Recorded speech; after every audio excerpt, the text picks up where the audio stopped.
Currently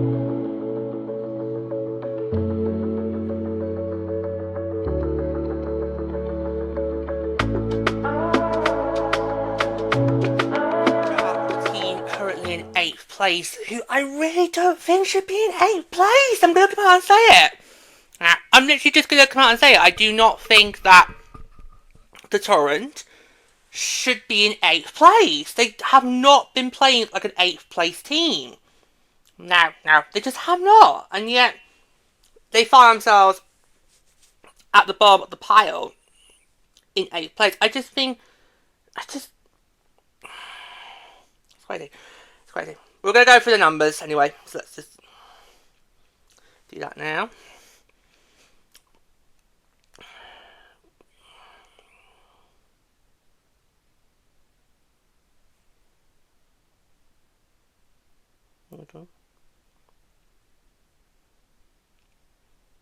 Right, there we go.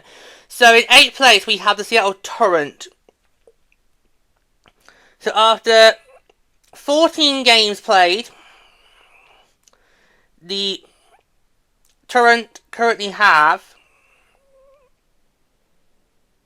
16 points after a 4-1-2-7 record. With a point percentage of 0.381. Scored 31 goals, conceded 40 goals. Right, where do we start with Seattle? Because I just generally feel that this team has not played like a last place team. And I just feel, well, I think what's interesting, with the two expansion teams and where they are in terms of standings is how we all thought Vancouver was going to run away with it, and we all spent the summer praising Vancouver. Seattle really struggled to get a look at. Yeah, it was. I know, for Seattle, they were pretty much like, where's this going? They were pretty much like, look at me, please. It was like they couldn't even be giving it get a look in because we were all too busy focusing on Vancouver. Yeah, but rightly so, as you've been saying, Amy, they pretty much said, oh, right for no, you're totally allowed against Vancouver. Oh, yeah, absolutely, yeah. But yeah, I mean, it's interesting with Seattle, because obviously, their roster, it looks like a win now mentality. And you've got the likes of Harry Knight, Alex Carpenter, and I think what stood out for me is the netminding. I mean, you have 3 rock-solid netminders, Corrine Schroeder, Hannah Murphy, and C.J. Jackson, who's not played yet. Now, yet she's got a bobblehead. And yet, I think we all thought when Seattle took Schroeder in the exclusive sign window, we all thought that was going to be seen as their starter. Hannah Murphy, they drafted in our... We kind of thought that was going to be the backup. And yet, Hannah Murphy has shown really incredible numbers. Yeah. And she's played very, very well. And I think if we're going to look at potentially a netminder who could be Rookie of the Year, it might be her. Yeah, I mean... And I think it'll be interesting when we get to the next expansion round, what Seattle going to do, because you've got 3 strong netminders, you're not going to retain them all. Who do you pick as that one netminder who you basically do not want to get nabbed? Especially if you have 4 teams, which we hope is going to be, come into the mix. But I just feel like, I just don't think Seattle has played so badly that they are in last place, but of course it's the way the 3-point system works. It's just the net result. Because we've been saying it how, right, both expansion teams have made mistakes. We're going to come on to Vancouver later on. Both expansion teams have made mistakes, but Seattle's mistakes, they haven't been that obvious to see compared to Vancouver's. And I think Seattle have played with such a tight-knit, group. And, there's been more to things here and there, but it's not been like massive mistakes that end up costing them the games. They've actually been very competitive. I mean, apart from the blowout loss they had to us, I think Seattle's been very competitive in their games. And they made the most of that homestand. I mean, they got given a 5-game homestand to pretty much start their season. Their first game was on the road to Vancouver, where, of course, their fans drove that bus. She's not going to let this one go. Drove that bus all the way down to Pacific Coliseum. Then after that, they had 5 home games. And they made the most of that. They actually only lost 2 of them. Yeah, also in Boston. Yeah, the rest. And yet, you look who else they had on that homestand. New York, Ottawa, Montreal. They even managed to beat Montreal, and that's impressive for an expansion team that early in their process. Yeah. But they really made the most of that homestand. I think that would have put them in a good stead. But yeah, but a couple of World 2 losses that happened since then, I've sort of seen them fall a bit. It's so tricky with Seattle because I'm not sure we really knew what to make of Seattle going into the season. Because obviously you had a coach who never had coached women's hockey before in Steve O'Rourke. Never coached. This is his first time coaching women's hockey. You had a roster on paper, like also Vancouver, that looked like it could be a threat, but I don't know. I mean, do we think they've gelled well? It's tricky, but it always is tricky with expansion team. But I think the lines are coming together. Yeah. I think the lines are coming together. It's just you need to find a way to generate your chances. But the one thing we haven't talked about Seattle is the specialties. I was hoping someone was going to come on to that. The specialties have been a big factor for Seattle in these first couple of games they played, in this first half of the season. They've done very well. I mean, their power play and their penalty kill, very good pair, strong. You've got a team that's very strong with special teams. I don't know if you got those stats. I don't think I have. I'll just double.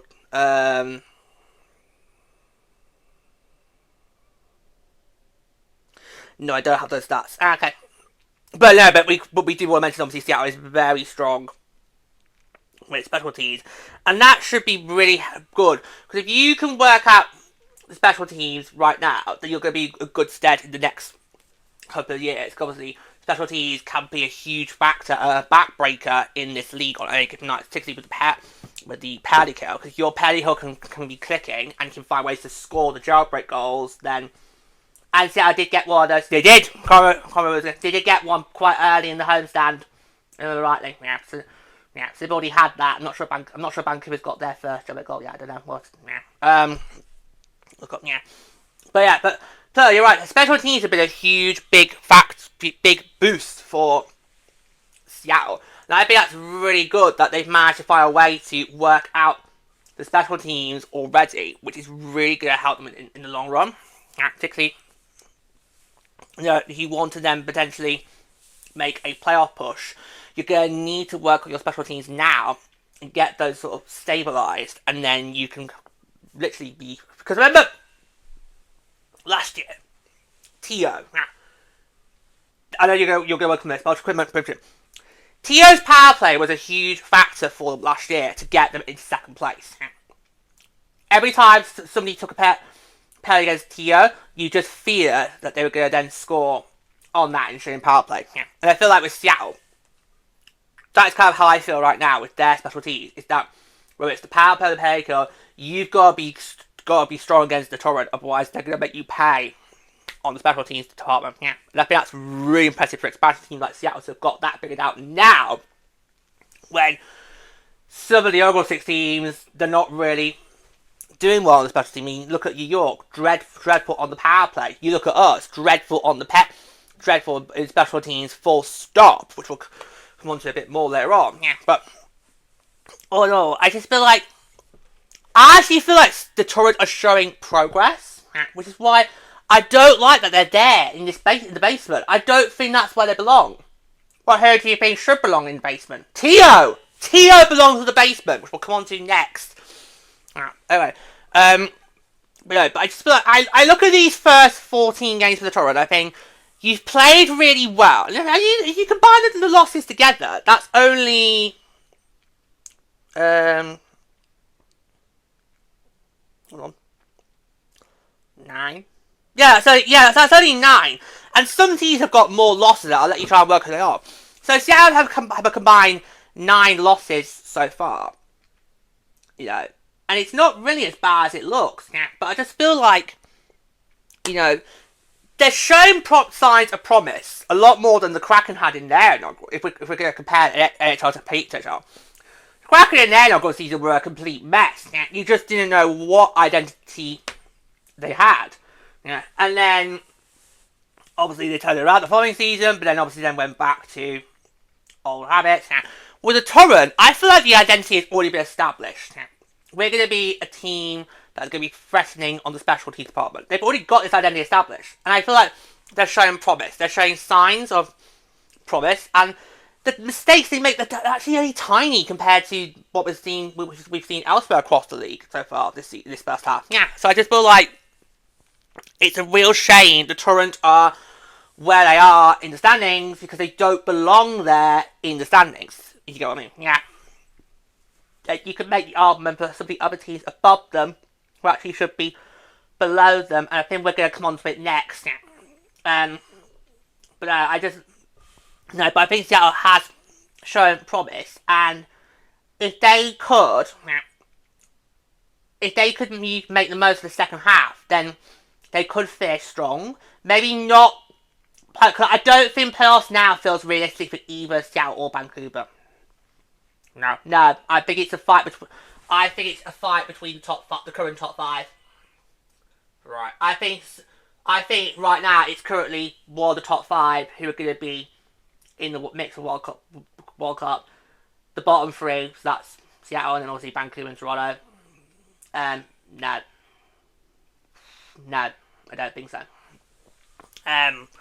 But we're not. But I think Seattle could finish strong. Yeah, Seattle's got the potential to finish strong. It's just you've got to make the most of. And of course, we'll be seeing them on our trip. Yeah, we're going to be seeing them on our trip. That's the first game we've got on our trip. We're going to be seeing. So we'll be able to judge for ourselves properly what kind of teams Seattle are like. Yeah, because obviously we'll be there in person and we will judge a couple of results. But yeah, I just feel Seattle does not belong in the basement because we've seen good things from the Torrent so far this season. It's just it hasn't quite jarred completely to go on get some point streaks that we've been seeing Go 6 teams be able to do. Yeah. Because even if you don't go for a win streak, you can easily get point streaks as these, and it still will be seen as a bonus. Yeah. So. But yeah, so I just feel like it's a shame the Torrent are where they are in the standings because they really don't belong there. I feel like they show a lot of promise so far, and you've got to bear in mind obviously for the Torrent guys, this is their first season, but at the end of the day, I feel like given what happened in the summer, I feel the Torrent maybe should be at least 2 spots above where they are right now. Yeah, I just don't think they belong in that category, in the basement. But we'll see what happens. We will see what happens. I mean, they've had a good start to the campaign. I mean, a combined total of 5. They've had 5 wins combined so far. That's not great, but it could be a lot worse. Yeah. Could be a lot worse, yeah. But anyway, yeah, so they've shown promises of life, but ultimately, they are where they are, and they currently are lying in 8th place in the standings, but we'll see what happens going forward. So, do we want to make any predictions for what we could think happen in the second half of Seattle? To finish off. Okay, oh well, go on. I'm gonna predict that Hannah Murphy's gonna make in this. So this is for the second half? This is for the second half, right. I think Hannah Murphy's going to make her case for Rookie of the Year. Okay, interesting. I think she's going to make that case for Rookie of the Year. Okay.